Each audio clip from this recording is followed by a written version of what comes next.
Cumprimento o excelentíssimo senhor presidente, ministro Luiz Roberto Barroso, a excelentíssima senhora ministra Carmen Lúcia, o excelentíssimo senhor ministro Luiz Fux, relator do presente feito, e os demais excelentíssimos senhores ministros.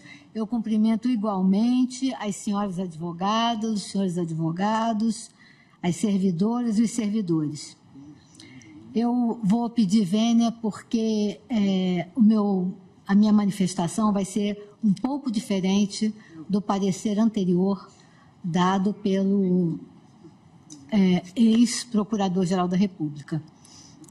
Conquanto a redação originária do texto do parágrafo 6º do artigo 226 da Constituição Federal dispusesse que o casamento civil poderia ser dissolvido pelo divórcio após prévia separação judicial por mais de um ano, nos casos expressos em lei, ou comprovada separação de fato por mais de 2 anos, a Emenda Constitucional 66 de 2010 alterou a redação desse dispositivo, o qual passou a dispor simplesmente que o casamento civil pode ser dissolvido pelo divórcio.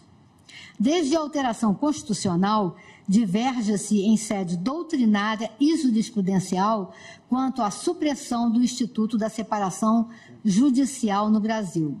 De um lado, há quem se manifeste no sentido de que o divórcio passou a ser o único meio de dissolução do vínculo matrimonial e da sociedade conjugal, enquanto, de outro, os que veem na nova redação do dispositivo constitucional mera supressão do requisito temporal para o divórcio, sem que o constituinte derivado haja extinto a figura da separação para a dissolução da sociedade conjugal no direito de família brasileiro.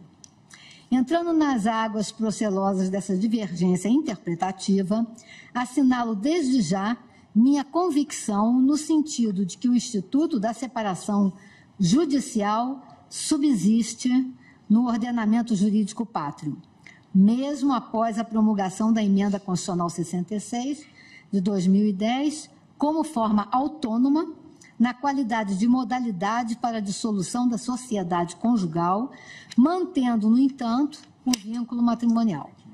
Com a Emenda Constitucional 66, a Constituição tão somente eliminou a sujeição do divórcio à prévia separação judicial, ou de fato, passando a admitir a dissolução direta do casamento civil pelo divórcio. A única alteração, portanto, foi a supressão do requisito temporal e do sistema bifásico para o divórcio. A mudança trazida pelo Constituinte derivado facilitou o divórcio, que constitui verdadeiro direito potestativo dos cônjuges.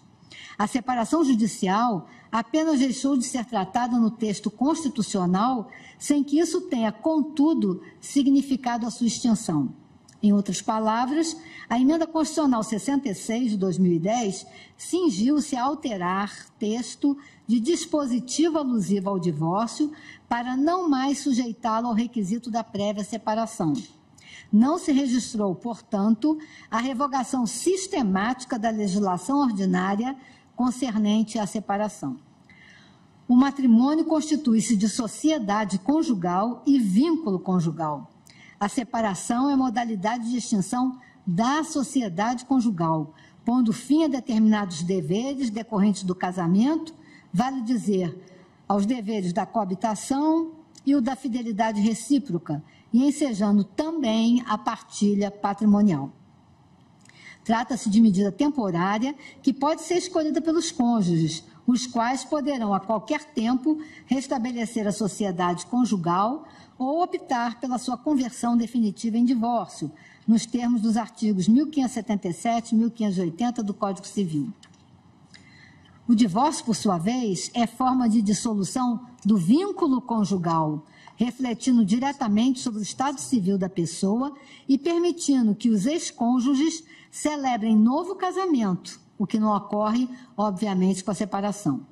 Sobre a subsistência da separação judicial no ordenamento jurídico, o Conselho Nacional de Justiça indeferiu o pedido de providências 000506032-2010 2000000, realizado pelo Instituto Brasileiro de Direito de Família, para modificação da Resolução CNJ 35 e considerou que, com a Emenda Constitucional 66 de 2010, somente houve a supressão do prazo de separação para o divórcio.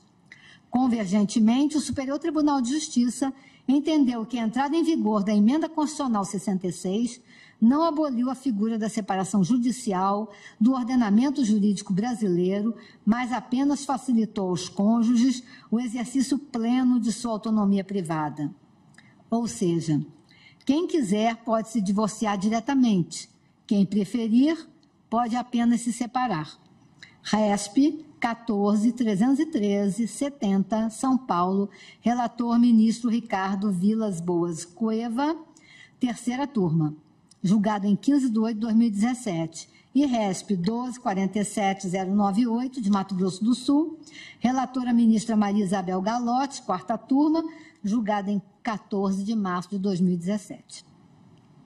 No mesmo sentido, o Código de Processo Civil de 2015 faz diversas referências ao Instituto da Separação Judicial, o que reforça o intuito do legislador pátrio na sua manutenção no ordenamento jurídico.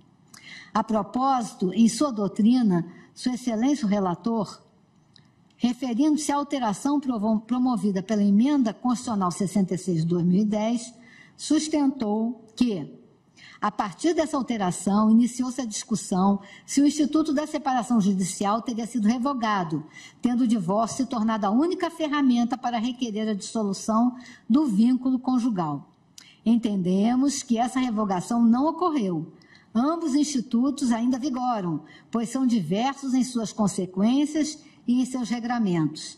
Nessa linha, entendeu o Superior Tribunal de Justiça que a emenda à Constituição número 66 de 2010 não revogou os artigos do Código Civil que tratam da separação judicial. Tanto o divórcio quanto a separação judicial, portanto, são institutos à disposição dos cônjuges que almejam modificar a sua situação marital. Está no seu curso de Processo Civil, quinta edição, editora Forense, 2022, página 1292. Também atende à autonomia e liberdade dos casais que podem optar pela separação quando não desejarem a dissolução do vínculo matrimonial, mas necessitarem de um período de maturação sobre a sorte futura do seu estado civil.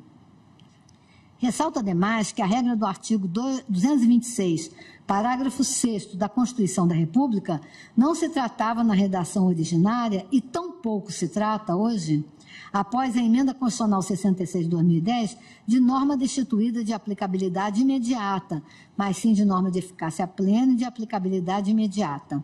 Salta aos olhos, no ponto, a gratuidade da invocada natureza programática dessa regra constitucional. Presentes essas premissas, é preciso salientar, no exame do caso concreto, que o cônjuge varão requereu o divórcio, manifestando a vontade de dissolver o vínculo conjugal, o que não pode ser impedido pela recorrente. Descabe, desse modo, prover-lhe o recurso extraordinário em que se requer a reforma do acordo recorrido à base do entendimento de que ainda subsistiria a subordinação do divórcio ao requisito da prévia separação. Assinale-se que, na espécie, houve, já durante a tramitação do processo em primeiro grau, a resolução da questão pertinente aos alimentos, falecendo assim qualquer utilidade na discussão de culpa em sede de demanda de separação judicial, e a insurgência da recorrente estaria, ao fim e ao cabo, fundada atualmente apenas no desiderato de sujeitar o divórcio à prévia separação. Logo, a despeito de suscitada por amici curiae, não se revela pertinente na espécie a discussão sobre ser cabível ou não o enfrentamento da culpa no juízo de família, em razão da infringência de deveres inerentes à relação conjugal. Essa é a matéria que excede tanto o objeto do recurso extraordinário quanto os limites da repercussão geral. Por derradeiro, é oportuno considerar que a Emenda Constitucional 66 de 2010 não implicou a extinção como instituto autônomo da separação judicial, mas tampouco da separação extrajudicial. E seria essa a ocasião de, na fixação da tese de repercussão geral, dar-lhe contornos mais amplos, contribuindo para extrair a maior eficácia da deliberação a ser tomada por esta Suprema Corte. Face do exposto, opina esta Procuradora-Geral da República pelo desprovimento do recurso extraordinário e, considerando a sistemática da repercussão geral, sugere a fixação da seguinte tese, desdobrada em 2 itens. 1. Desde a promulgação da Emenda Constitucional 66 de 2010, a prévia separação não é mais requisito para o divórcio. 2. A promulgação da Emenda Constitucional 66 de 2010 não implicou a extinção da separação autônoma, judicial ou extrajudicial, no direito brasileiro, cuja definição é matéria sujeita à legislação ordinária. Muito obrigada, senhor presidente.